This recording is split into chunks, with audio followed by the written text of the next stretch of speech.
இந்த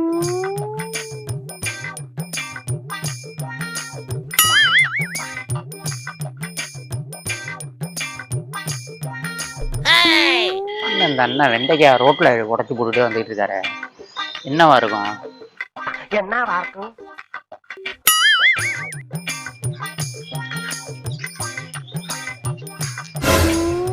அண்ணா ஒரு சேவை இங்க வாங்கலாம். என்னப்பா?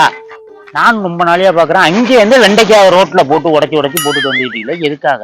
அதான்ப்பா, இவரு இந்த முனைய ஒடிச்சு பார்க்கும்போது இது முத்தல் இல்ல பிஞ்சு தெரியும். இதை நான் கடையில ஒடிச்சுன்னு வச்சுக்கேன், கடைக்காரன் ஏன் எல்லாத்தையும் ஒடிக்கிறாங்கிறான் அங்க.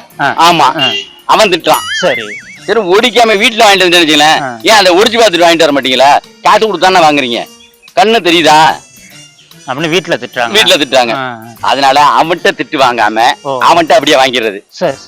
வீட்டுல திட்டு வாங்காம ஒடிச்சு பார்த்து வாங்குற மாதிரி ஒடிச்சுட்டே போயிடுறது.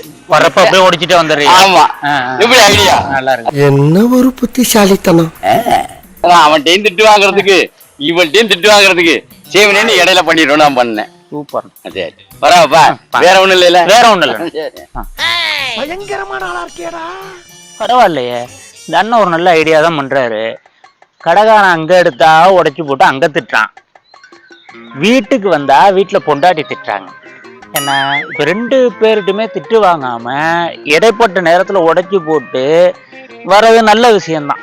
பரவாயில்ல, நானும் இப்படியே சமாளிக்கிறேன். ஏன் பொண்டாட்டிங்க அந்த அண்ணன் மாரி தான் நிறைய பேர் பொழப்பு ஓட்டுறானே போல இருக்கு. நம்மளும் அது மாரி ஓட்டி சமாளிப்பேன். நம்ம பொண்டாட்டிய அவளை இப்படி சமாளிக்க முடியல என்னால. அம்மா